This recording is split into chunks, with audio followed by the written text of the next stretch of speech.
కోరుతున్నాను. ధన్యవాదాలు. కని విని ఎరుగని బెజవాడ నగర చరిత్రలో జరుగుతున్న ఈ అమ్మవారి పండుగకు మీ అందరి కళ్ళ ఎంట కనిపిస్తున్న ఈ ఆనంద హేళకి శుభాభినందనలు. రాష్ట్ర ముఖ్యమంత్రి చంద్రబాబు నాయుడు గారి యొక్క ఆదేశాల మేరకు అమ్మవారి దీవెనలతో విజయవాడ ఎంపీ కేశినేని శివనాథ్ గారు చేసిన ఒక సాహసోపేత కార్యక్రమం ఇది.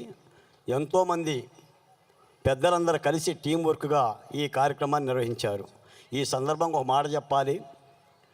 కొండ మీద అమ్మవారు ఉన్నంత వరకు, కొండ కింద కృష్ణమ్మవారు ఉన్నంత వరకు ప్రజా రాజధాని అమరావతికి ఏ నష్టం జరగదో. ఈ కన్నుల పండుగ వాతావరణం ఏటేటా జరగాలి. రాజధాని మీద కుట్ర చేసే వాళ్ళందరూ కూడా అమ్మవారి కళ్ళల్లోకి చూడాలి.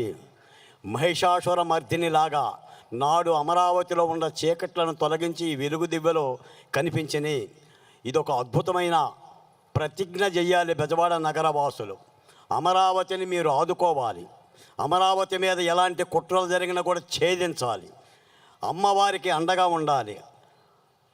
ఈ బెజవాడ నగర చరిత్రలో ఏనాడు కని విని ఎరుగని విధంగా అక్కడ అమ్మవారు ఆనందపడే విధంగా ఇక్కడ పిల్లలు మహిషాసుర మధ్యని నాట్యాలు చేస్తూ పాటలు పాడుతున్నారంటే బెజవాడ నగర చరిత్రలో ఏ ఎంపీ గారు కూడా, ఏ ప్రజాప్రతినిధి కూడా ఇలాంటి కార్యక్రమాలు తలపెట్టలేదు. తప్పనిసరిగా రాజధానిని కాపాడుకుందాం. రాజధాని కాపాడుకుంటేనే బెజవాడ వాసుల భౌతవ్యం బాగుంటుంది. ఇందాక పట్టాభి గారు చెప్పారు పెద్దలు, బెజవాడ అంటేనే భిన్న సంస్కృతులు, భిన్న వ్యక్తులు, భిన్న నాగరికతలున్న సమ్మేళనం, అందరూ కలిసి జీవించే నగరం బెజవాడ. భారతదేశ చరిత్రలో ఏ నగరంలో ఎలాంటి విస్ఫోటనాలన్నా జరుగుతాయి, కానీ బెజవాడ చాలా ప్రశాంతంగా ఉంటుంది.